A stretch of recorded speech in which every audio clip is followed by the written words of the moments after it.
Hello and welcome to the Extreme Cinema Podcast. I'm Alexander Sternberg and with me as ever is Dom Loach. How you been, Dom? Hello, I'm good. How are you, Steady? I am alright. I mean, I did watch Martyrs yesterday for this because, as you know, I think that's been on my watch list for like 7-8 years now or whatever. It has been a long time, and I've not looked at Letterboxd, so I don't know what you think going into this. So Oh, I have no idea what's about to happen. excellent. Yeah, well, I was just pacing up and down my house for half an hour after it. But we are not just talking about Martyrs this episode, are we? No, we're doing a whole new concept for us. A special on French New Extremity films. Da da da da da da. That's the Extreme Cinema Podcast special theme tune that I've just done now. Yeah. Should only be us say French Extremity and then you sing a theme tune. Well, I mean, we were deciding what film to do, and I think we probably would have gone with Irreversible if we were just doing one or a Gaspa. Yeah. We were just like, well, we're just going to talk about the New Extremity Movement a lot, so why don't we just do a special kind of going over the whole movement and what we think of certain films and, you know, the movement in general. So, welcome. I guess we'll do much less spoilers in this than normal. A lot of this will be quick overviews of many films that we've seen in this, but I guess this entire podcast is based on New French Extremity when it comes down to it, so it made so much sense to just go into it. Completely. And Dom, like the good historians we are, we're going to start with a definition. Oh my lord. In this essay, we will. So, yeah. Well, it turns out that French New Extremity, it was initially a pejorative. It was initially, you know, a means of attacking these films, and it was coined by James Quant in his essay Flesh and Blood, Sex and Violence in Recent French Cinema, and he was fucking outraged that French cinema had become so transgressive and shocking. He called it the last gasp of Gallic libertinism.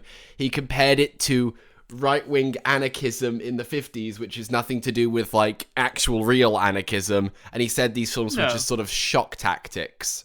And now that term, when you look at the movement in retrospect, it's used as a pretty neutral descriptor for it. But at the time, these things were controversial.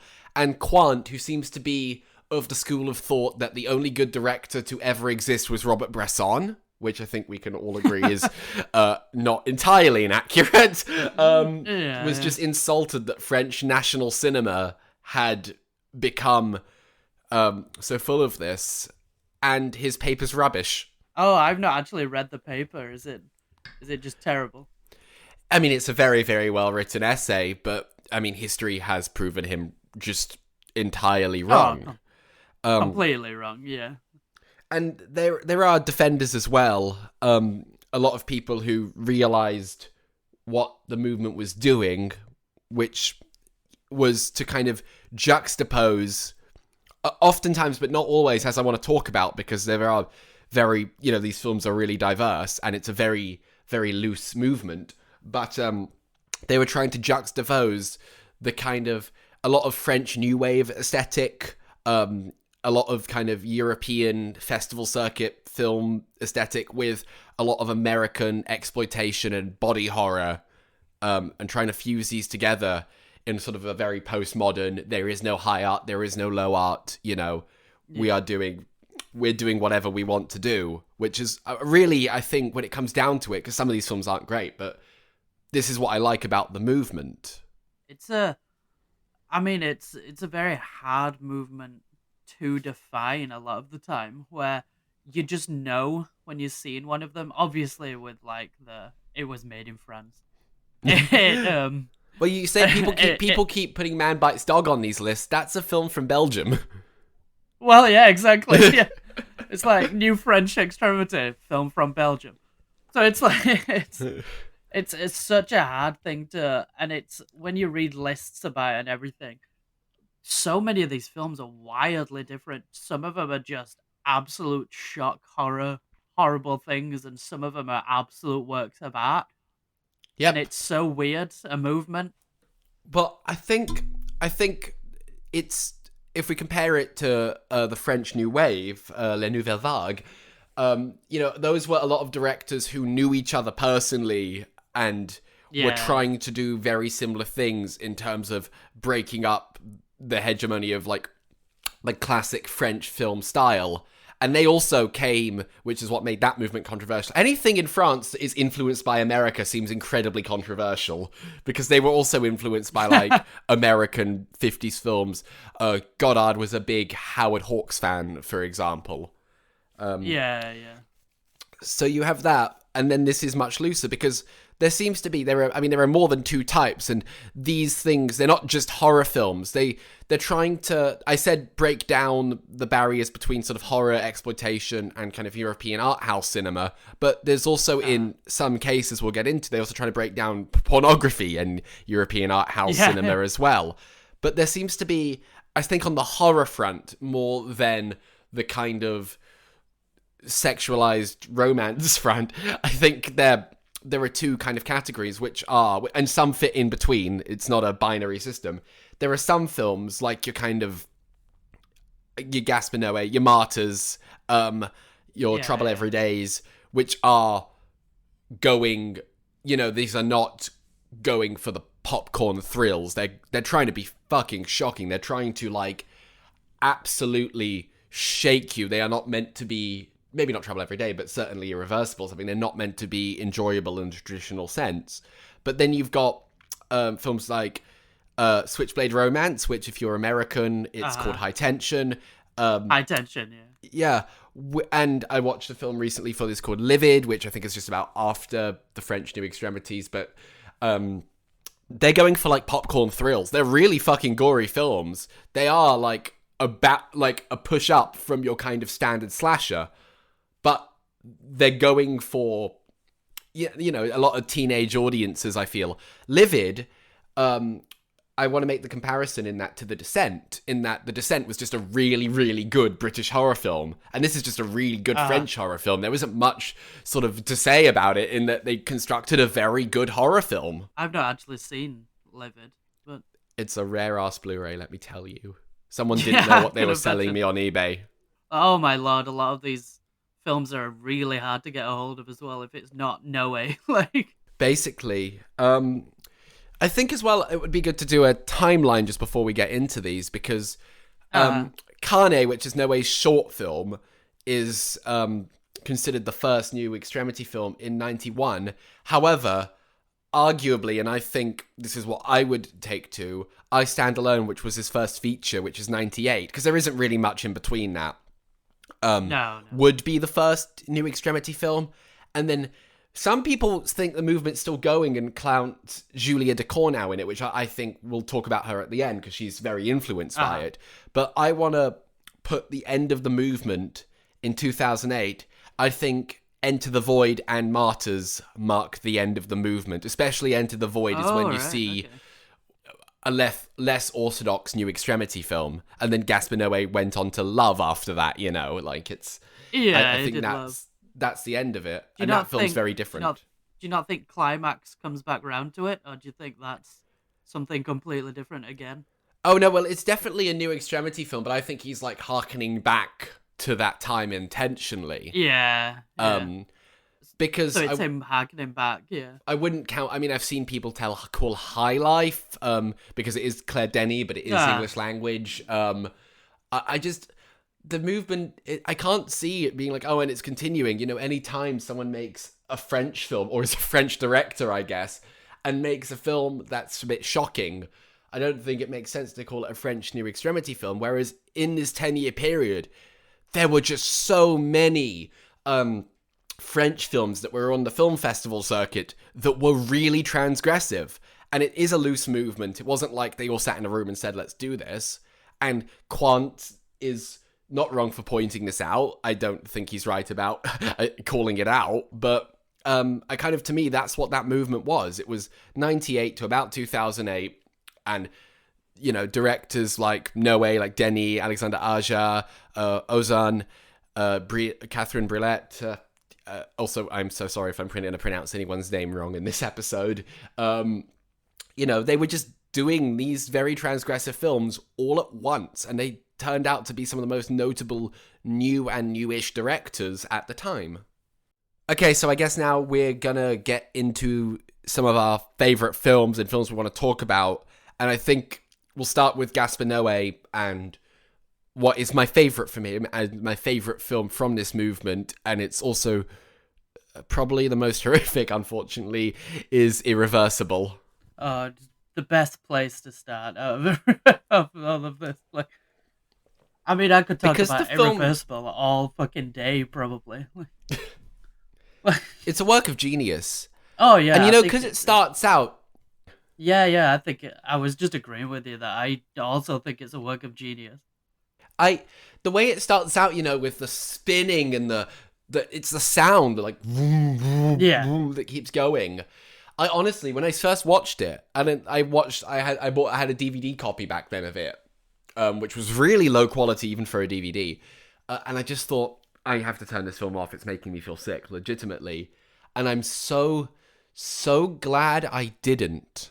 yeah, And the reverse, the storytelling and doing it backwards, which anyone thinks about Memento primarily when you talk about telling a film story backwards. It works so well as an anti-revenge narrative, seeing the revenge first, similar to another film we'll talk about, and then afterwards, and the kind of latter third of the film just being a relationship drama after the really intense exploitation of the first act is it's actually much more of a gut punch that way.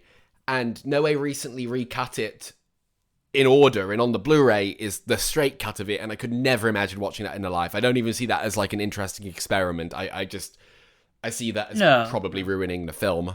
I didn't actually know he'd done that. That took away everything from the movie. Like, He must know. I'm sure he knows, and that was the point. Like, yeah, they yeah. literally played it at the BFI South Bank when they did their new Extremity season last year, and I just thought, why would I go and see this? I mean, obviously, Gaspar Noé, absolute fucking madman genius. Love Noé, and Irreversible is magnum opus. Would you say? Like, I don't know. I don't think anything he's made could be called a magnum opus. It's yeah, his best film. It's incredibly. I mean, it's so well directed. I don't just mean the spinning and the narrative construction. I mean, Noe is brilliant with actors, and he doesn't get that much credit for it. Vincent Castell is so fucking good in this film, and so is Monica Bellucci. I hope it's Monica Bellucci, and I haven't just done a whole brain yeah. I thing, believe but, it. yeah. It's so good. I mean, my favorite sequence in it from a visual standpoint is the party sequence where goes on for about 10 minutes, and in the middle of it, he accidentally says, "My name is Vincent," and then the other person goes, "Really?" Goes, "No, it's not." And they left that in, which is hilarious. I mean, I caught that instantly. I was like, that's a mistake, surely. But Yeah, these but long takes, we all know how hard they are. oh yeah, exactly. And you can imagine Noé just been like, roll with it. It's funny. Like, Absolutely. And, I mean, it's a tough film to recommend, as we'll say at the end of every single one of these. yeah, It's a tough film to recommend. But in terms of saying this fusion of French art house, aesthetic with, I mean, exploitation. This is a rape revenge film. It's told backwards to deconstruct a narrative, but it's obviously influenced by I Spit on Your Grave and Last House on the Left. yeah. It's a prime example of this genre, I think. And then, Noe's next feature, which is Enter the Void, which I think we'll talk about towards the end, Uh-huh. that's a real, even though the directing is very similar, it's a whole different way of taking what this movement stands for, basically, I think. Yeah, definitely. And it's a fantastic movie on top of that. Like, I know, like you said, every one of these is a hard watch. It's got some horrible moments in it. I mean, if you just look up French New Extremity, it talks about overarching themes, and it's like rape and violence. Sexual violence is always a theme, which is something that's always impossibly hard to recommend, and everybody knows everybody who's not watched Irreversible knows what happens, knows the scene, It and like, Yeah, I the first time I watched this film, I just fast forwarded through it through that scene. I was like, I just don't want to see this. Like, just flat yeah, out, it's yeah, horrible. I remember you telling me, yeah, and I did not fast forward through it, and I was like, I should stop, like, I can't do this anymore, but I actually didn't fast If forward you through it. if you want to be in a really fucking bad mood, this is a film for you. Oh yeah, I yeah, I, I really I think it is genius. And I think it's Noé's. Okay, now he's done Vortex. Which I guess when we're talking about post French New Extremity, we'll talk about Vortex. But Noé has gone on just to get some, very serious legitimacy. Climax got a ton of critical acclaim, even though it is a horror film. And he said in a Q&A I went to with him that it's because this one has likable characters, but I think he was joking because everybody in Climax is awful. Everybody's horrible in Climax. He's gone onto this work, but he started with this, very transgressive film, and this is his second film. I Stand Alone, which I've not seen, is his first film, and that is meant to be very, very similar in tone to Irreversible.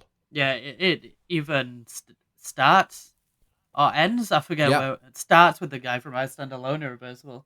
Yep, it does. I mean, visually, Noé is a genius, and I've said this before, but like, if he was to be making like costume dramas, like if he was to do a Jane Austen adaptation, he'd be like the most revered director ever, like if he was making normal films, but he's not. He's making his films, and I love that, obviously. He's just too insane to ever be properly, like, put up on a pedestal. His music videos are really good as well, by the way, for people listening. Go check out his music videos. And I guess to counter that, we're going to talk about Alexander Aja, Switchblade Romance, who went on. I mean, he went just to Hollywood after. He did the Hills Have Eyes remake. Hills Have Eyes, yeah. Because this, to me, is just like, it is also considered French New Extremity. No, it is also French New Extremity. Yeah, but it's like a popcorn thriller. It's like a home invasion film.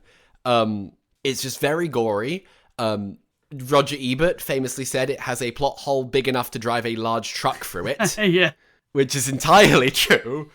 I like this film because it is a good, well-made horror film.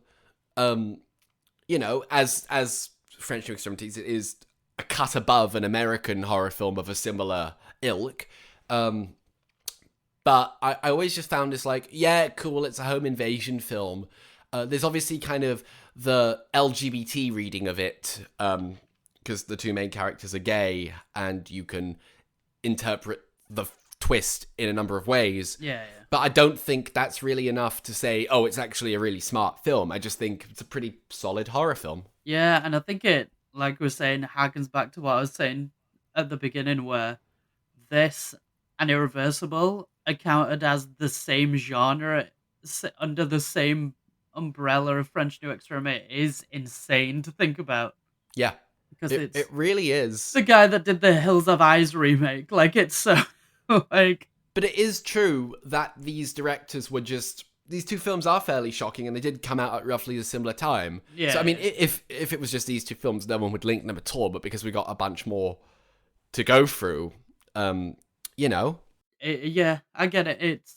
And obviously, High Tension, Switchblade, it's incredibly violent as well. It's not just a home invasion popcorn, it is incredibly violent.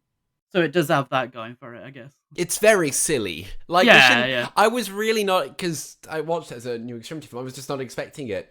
The best thing about the film, I mean, okay, no, it's not the best thing, I do like the film, but like, Newborn by Muse, twice. Yes, twice. I was like, when it played once and they're in the car, I was like, hell yeah. And then it played a second time, and I was like, fucking hell, I'm just upping my rating of this film based on the fact Newborn by Muse has played Muse twice. In my French extremity? What is this?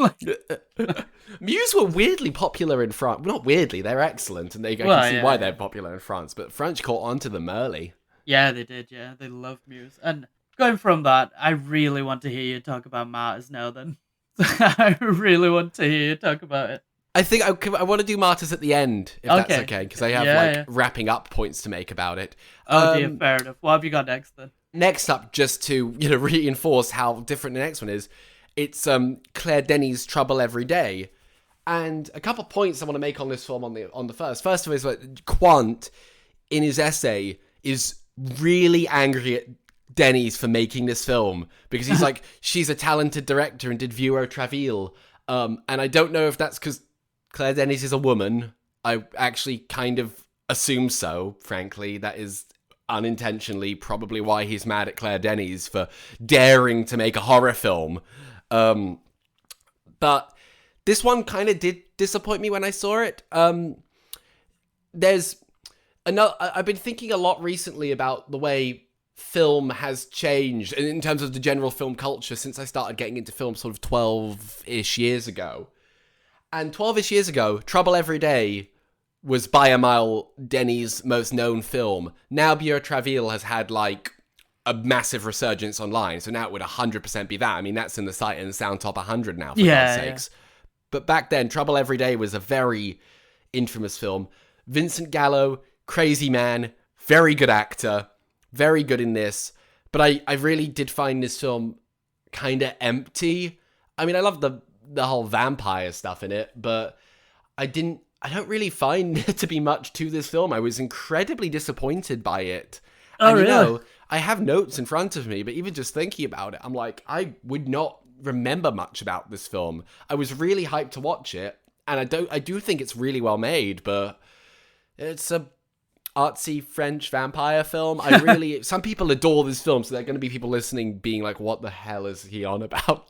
But I didn't really like this film that much. All right, I've not seen it as well, so I can't add a great deal.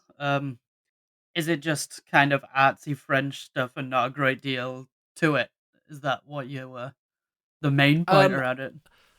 Artsy's the wrong word because I'm using that, but I don't like using that as Yeah, any yeah, kind of yeah. word because it's not a good descriptor. It's a very slow film that is very. There's a lot of themes don't have much purpose to it. It meanders a lot, and I don't think it's interesting enough to meander as much as it did. And Fair enough. it just doesn't stick in my head at all. And I didn't watch this that long ago, like maybe a year ago, and I'm still like, I, it's, it's not that good. You have to watch it if you're a Claire Denis fan, like you do. Like it's not poorly made. It's very well directed. Denis is a amazing director. I think High Life though, that really sticks in my head a lot more than this does. Yeah, so I've seen High Life. I've not seen this one, and High Life was pretty damn good. Like I watched it at the start of COVID because it went onto Mubi, I believe, and that was a decent film. It didn't strike me as like anything like extreme or anything really though. It made me feel Comparatively, really dirty.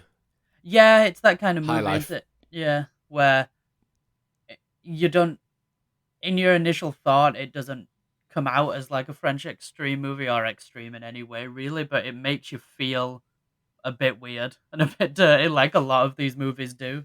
So I get where it could not come under that, why people would see it as that. Yeah, I mean, this is just people clutching at straws to be like, no, no, no, the movement's still going when it's 100% Yeah, not. yeah. I mean, the biggest comparison between High Life is fairly obvious. I'm sure Claire Denis would not deny it. Is Solaris, Oh, yeah, definitely. Yeah. especially the bits in the film where it's just Robert Pattinson and the child on the spaceship. Yeah, that's absolutely Solaris, which obviously nowhere near French extreme. So Exactly, but yeah, again, these films, like I've said a few times now, it's part exploitation, part horror, and part just everything. And I love what Tarantino did this yeah, yeah. in the 90s, just taking all these different sources. Like Pulp Fiction was as much inspired by gangster B movies as it was by Godard, and I loved this about the movement so much. Well, you're talking about horror mixing with everything in. We're going to talk about a genuinely, in my opinion, terrifying new wave is Inside, which you've not seen Oh and yeah, I go have. because I've Yeah, not seen this and I really want to. it is a horrifying movie. It has so much good stuff in there. It's brutal. One of the most brutal films I've seen. In the way it's different because it's just two women going at each other for like an entire movie, and it feels so visceral. You're just watching two women cut each other up, basically. It's Oh, such Jesus a Christ. yeah, yeah. It is, but it's a good movie as well, and genuinely like the way the plot goes around it all, it makes it genuinely terrifying. I don't want to ruin it for you because you should definitely see it. It's a decent movie, but it is. Where does it fit in terms of like intent, in terms of irreversible being at one end for the intent is not to have a good time, Oh, and high it's tension switchblade romance at the other end where it's a get the popcorn out kind of film.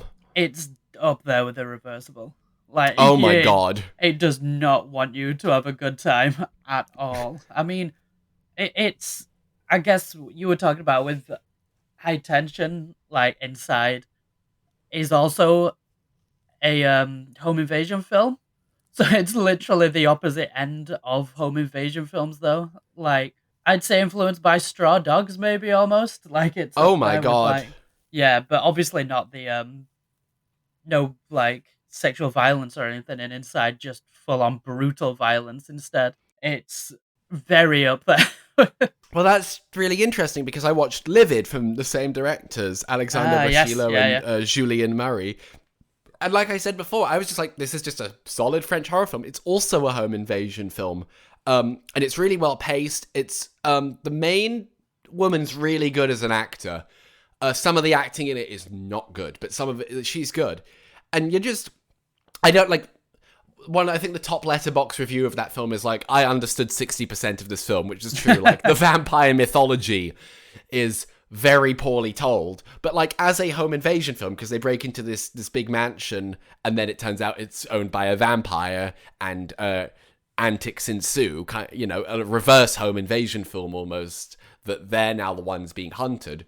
And it's just like it's thrills. It's a lot of thrills. It's really effectively creepy and well directed at points. The cinematography's bloody good. I was not expecting it Yeah, when yeah. they booted up the film.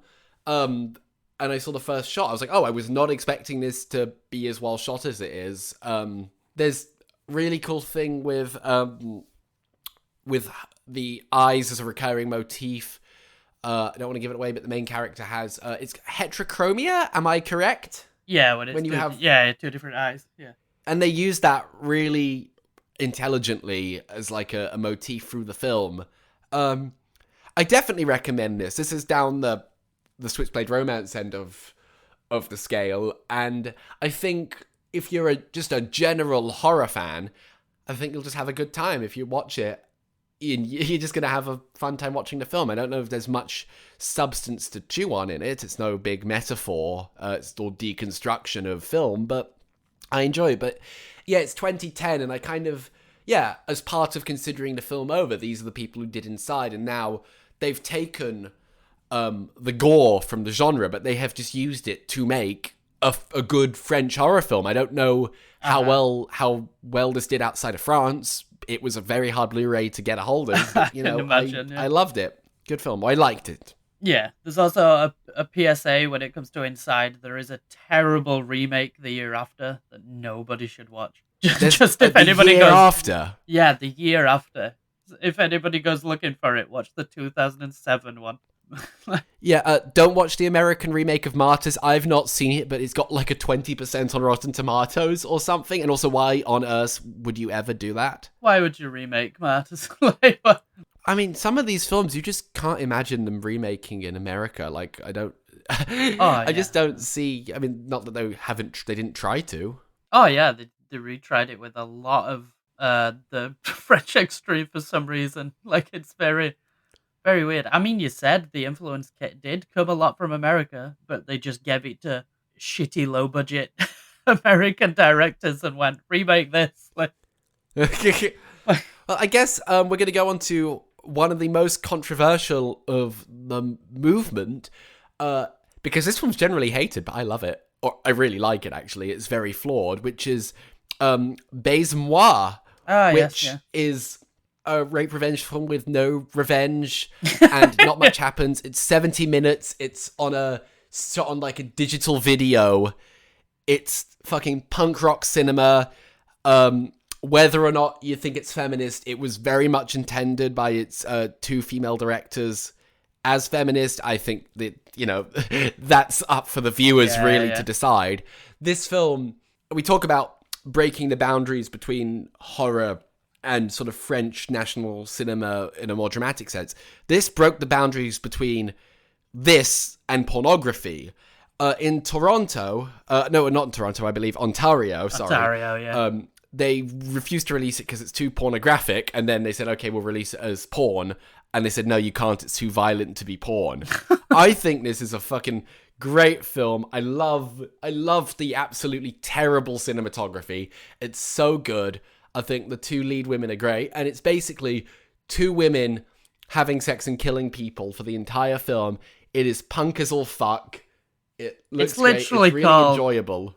Baise-moi. It's ridiculous. Like, I watched it last night for this, and I was like, if anybody walks in right now, I'm fucked. Like, what is this? like I should not be watching this, but I did kind of enjoy it. I'm not gonna lie. It was kind of great.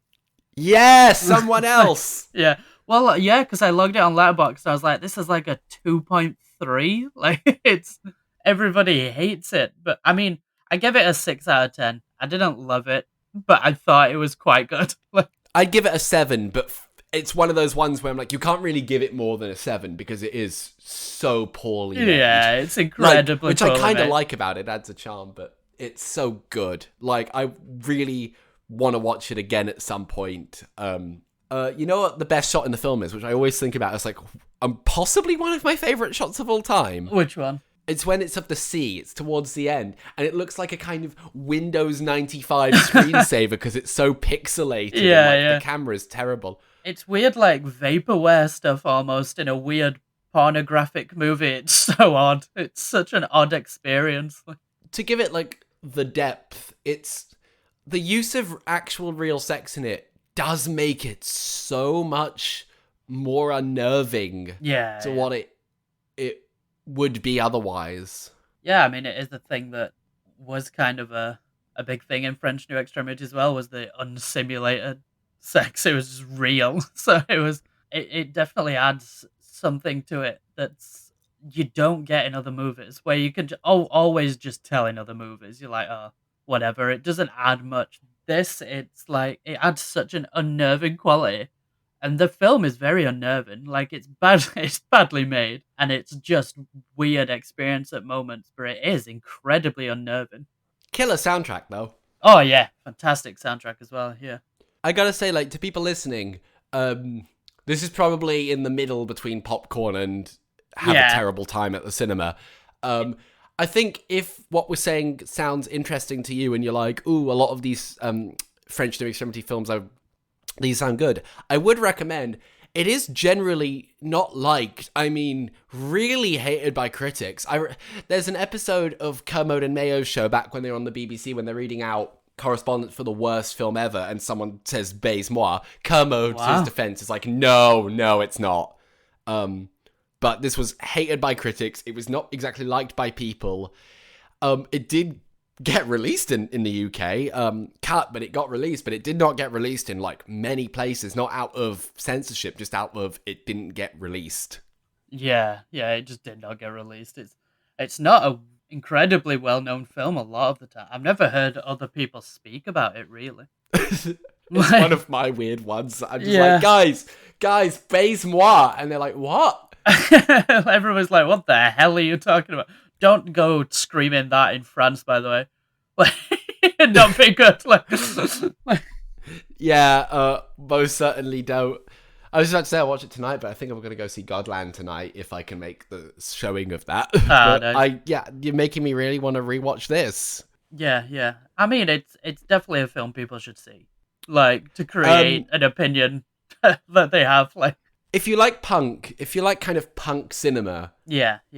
You know, this is where it's at. I mean, it's to compare it to, and I'm not even going to make the comparison to Jubilee. I think that would be incredibly surface level. But like, it's like They don't give a fuck what's happening. They don't give a fuck about any kind of traditional narrative storytelling, characters. It's just watch a film and have a bit of fun with these two women just killing people. Yeah. And it's poorly made, yet really well done.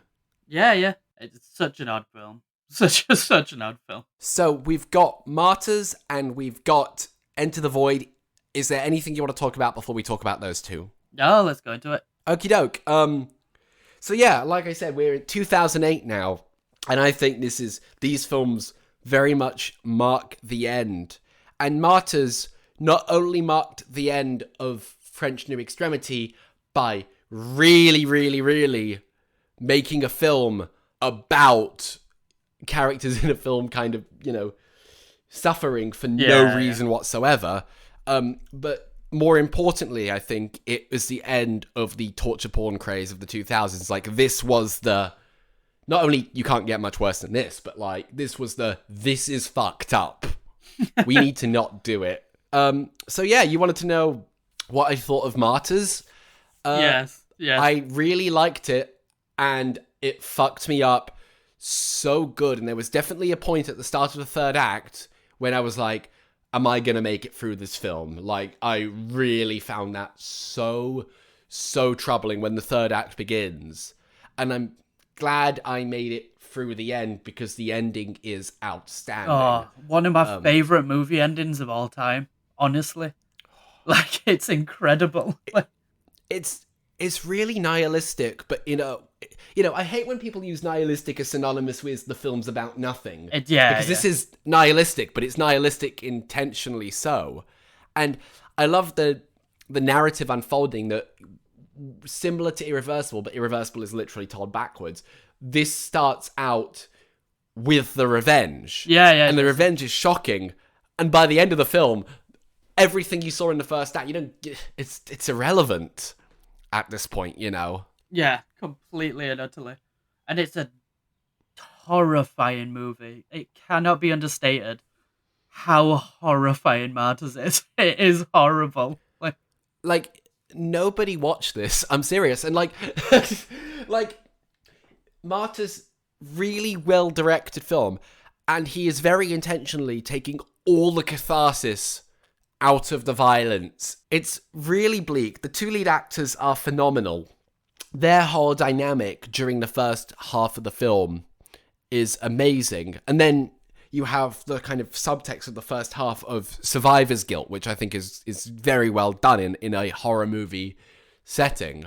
And then the second half, it's already subverting, but then the second half really wants to subvert the idea of the torture horror film. Saw, and I think Hostel is really in its line of fire here in terms of calling these films out. Yeah, it's very funny when you go on like Letterboxd or stuff as well, and it's similar movies, Hostel and Saw and stuff like that, and you're like, not even close. Like, not even close. This movie is saying fuck you to all those movies. It is so obvious and so in its line of sight. It's such a hard movie to get through as well. Because we're doing less spoilers this time, I do not want to spoil what the point of the film is, because it is really only revealed at the end. You have that whole monologue about martyrdom on it in the middle, and you don't have to understand the end of. You don't have to see the end of the film to know that all of that is not what the villain is not correct in this. It's a really interesting ending. It's really nihilistic in an intelligent way. I'm just thinking about it now, because I really did watch this yesterday. There is a point, probably, let's say, about an hour to an hour 20 in the film, where it's unwatchable. Yeah. Basically. And it's unwatchable with a purpose. I know which bits it you is mean. Unwatchable with a purpose, but, like, I'm getting kind of upset even just thinking about it. And, like, this is firmly at the irreversible end of the spectrum. Don't have a good time at the cinema, because this kind of, person, something terrible happens to them, they get revenge. That's your exploitation film. That's your horror film. That's your violent, fun, Kill Bill kind of thing. It doesn't want anything to do with that. And Irreversible tackles similar themes, but this does it not reversing the narrative, and it still manages to just destroy the concept of a revenge movie, and that's just the first half of the film. Good to say that's only the first part as well. I'm never watching it again. I'm never watching Martyrs again. Oh, I'm just a flat out no. It's really good. I really cannot recommend enough that you don't watch it. And it came out around the same time as a Serbian film, and I remember critics, because Serbian film panned to death, much worse film. Critics had to be like, this is not Serbian film. This has some very subtle points to make. And it does. Famously to you, fucking hate a Serbian film. Whereas this I actually really like. I'm just very mid on it. I just can't be bothered to rewatch it. It's one of the reasons we've not done it, because I'm just like, oh, well, I'm going to sit through that again. Exactly, yeah. You know, it's a really good film. It's really firmly in the, we don't want you to enjoy watching this at all. The BFI did a French New Extremity season last year, and they played this. I could not imagine watching this in the cinema. No, I really couldn't. I would not want to watch it in a cinema. Oh my lord. I was going to go. I was going to go in the cinema, and I got on the tube, and I was late, and I was just like, I'm not making the first 10 minutes of this film, and I turned back, and I was just like... Good choice. Yeah. Honestly, wow. I forgot about that. You'd have just been sat there in your seat at the end, like, what the fuck? I'm horrified. Like... So yeah, this is upsetting beyond belief, probably almost as much as Irreversible, but Irreversible is definitely the better film, but this is still a good film. Yeah. I'm never watching it again, and I would recommend 90% of the people listening to this podcast don't watch it. Yeah, and the others that would recommend should watch it have probably already watched it. So... That's the thing, I got to this film really late. Like, obviously this is a fairly big horror film. And it's been one of those ones on my list for a while. Yeah, that was a Saturday afternoon that I'm never getting back. I guess we'll end with not a cheery film, but easier to talk about than Enter No, it's the definitely Void. not a cheery. Because, yeah, this really is. Like, this is probably the last French New Extremity film. Because this is also... It's taking a lot of what we were talking about breaking down the barrier between sort of pornography and art film. There is a lot of sex in this film. Oh, yeah. But it's just, we've kind of really gone off the, we want you to have a terrible time. It's shocking, but it's not shocking in any kind of repulsive way. Yeah, that's the in thing. my opinion. It's a... Yeah, I was just agreeing. It's definitely not as repulsive or horrific. I mean, it is horrific, but it's not as viscerally horrific. It's more the psychological concepts within this rather than the full on. Yes, it's irreversible. It's in your face. Somebody's getting abused, kind of thing. It's beautifully directed. I mean, it's point of view. Yes. It's point of view of a person who 20 minutes into the film dies. It's really not a spoiler, and then you see his spirit. It's psychedelic. The lighting is gorgeous. The soundtrack, Noé's soundtracks, lit, always incredible. And then you're just watching his spirit sort of flash back through his life and then see what's happened after he's died. It's so uniquely directed. It was, back in the day, a very hard film to find. Now Arrow have released it. I don't think you'd ever have a problem getting a hold of it now. But do you remember once, I think very shortly after we met, we were in Kex, and we both saw the Enter the Void Blu-ray and just reached for it, but then it said like £27 it was on it or something. Expensive, yeah. Because I was like, holy fuck. Back in the... Look, not for probably 8 or 9 years, but back in the day, Kex did not know what to do with rare films. They didn't properly price them. It was amazing. Yeah. I remember when it first opened, and it was like, oh, they have no idea what this is. Like, this is unbelievable. It has been a while since I watched Enter the Void. It is too long. Yeah, I watched the director's cut of it, and if I watched it again, I would probably watch the American theatrical, because it definitely needed 20 minutes shaved off it. It's a modern classic, I guess. It's not very deep. I think Noé's films, other than Irreversible, are fairly... Oh, and Vortex, are fairly shallow, but it's In a good it's way, though. amazingly directed. It's visually unique. Yeah, greatest opening credit role of all time. Greatest opening credit? Well, it very well might be. Yeah. I really love good opening credits, so I'm trying to think if anything off the top of my head can beat it. Probably in terms of me watching opening credits on YouTube, this is gonna be the one I've seen the most repeatedly. I'd love to have seen this in the cinema. Yeah, this is one. That's the thing. This is one you could easily see in the cinema. Don't get me wrong, still fucked up. Still got some incredibly awkward and weird scenes, especially the ending. Like, it's a very sad film. yeah. So I don't want to give the impression that it's not, but I just think this is the end. It's using a lot of the tropes from the New Extremity Movement, but it is not. I mean, I guess you would call this transgressive. Oh, absolutely. But it's not that 10-year period of real intensity. I think this was the last one to be made. Directors moved on to different things. And No Way, the next film he made was Love, which was panned at the time. I liked it. I convinced you to like it. Yeah, I went from hating it to loving it. It was ridiculous how much I changed on Love. Like, it's a very standard kind of love triangle film, but the non-linear storytelling makes it more powerful, and the acting's really good. Soundtrack, because it's a No Way film's good. Visually really good. I think it was very underappreciated. It was in 3D. I did not see it in 3D. That's incredible. And No Way is trying to shock with the sex, but it's a very...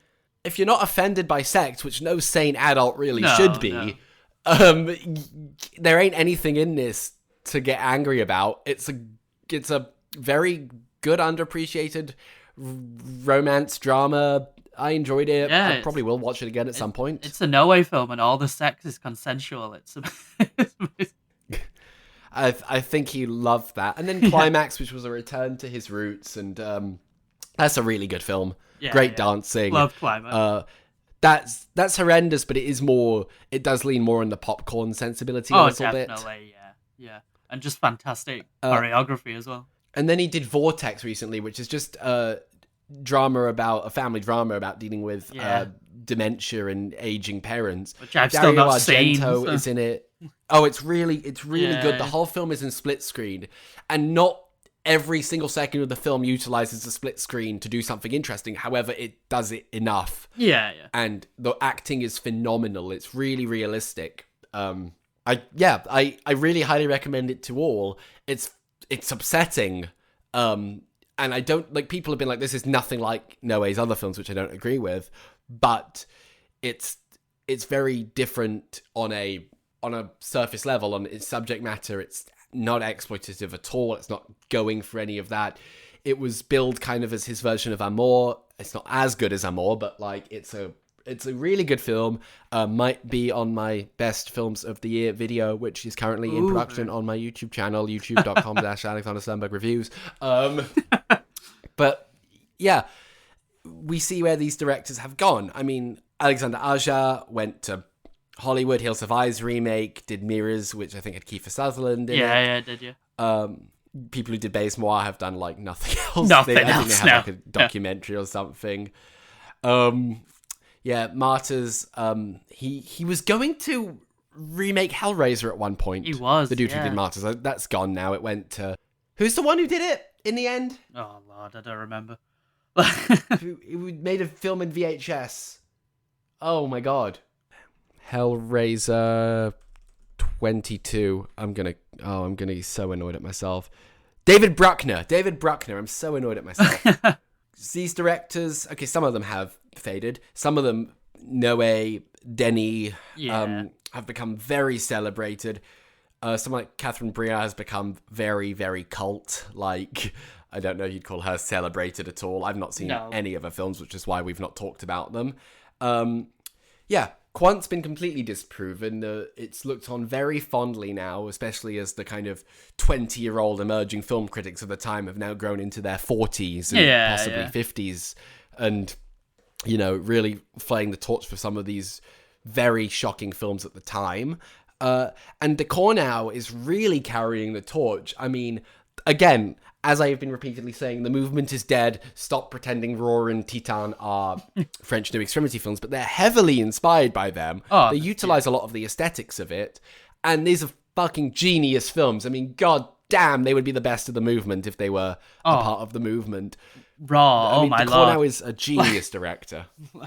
Raw would be up there. I mean, Raw's up there in the best horror films, period. So it would be up there in the greatest extremity if it was by far, yeah. Please listen to our episode on Raw if you've not already listened to it. But, like, Raw is a work of genius. So is Titan.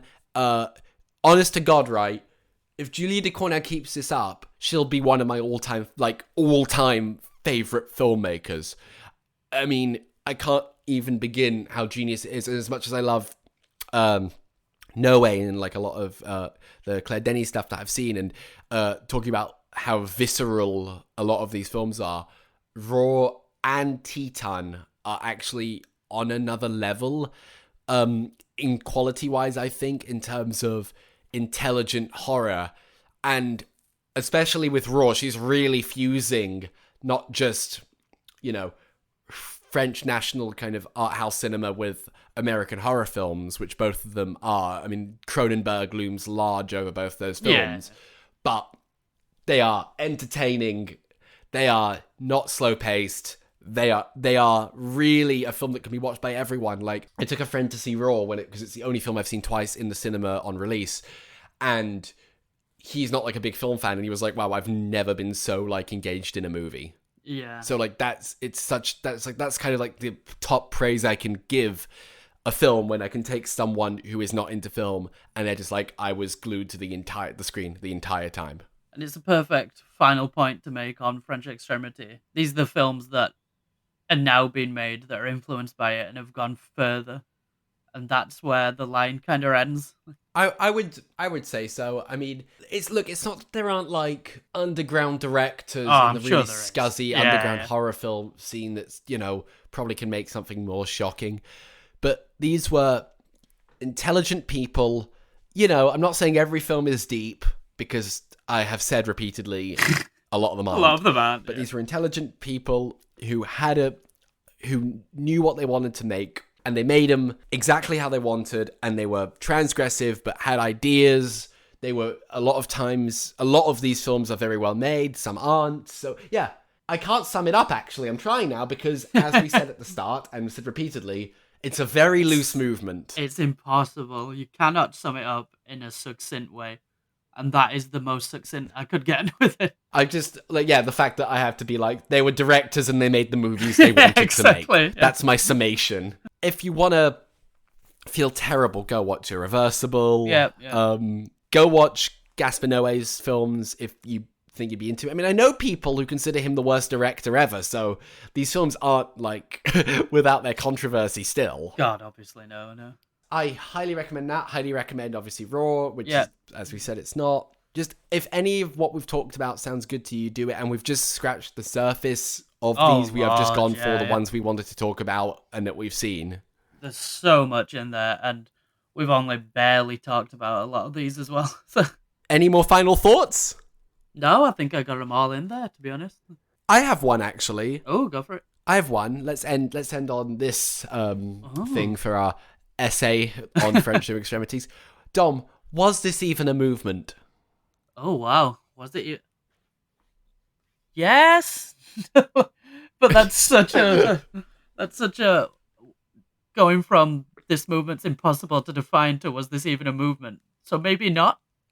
Like, it's so hard to like it could have just been. I mean, it came from somebody shitting on it for them to then put this into a movement. It's maybe not even a movement. Maybe it's just people being like, we're kind of making similar stuff that's not even that similar sometimes. Like, but aren't a lot of film movements like that, especially like new wave movements? I mean, the French New Wave, they were all mates, so it's a lot of them were mates, and a lot of them started out as film critics, and it's more. But like the British New Wave, for example, I mean, obviously I disagree with Quant's assessment that this is an embarrassment to French culture. I mean, France has a hell of a history of transgressive art, all just right. a little bit.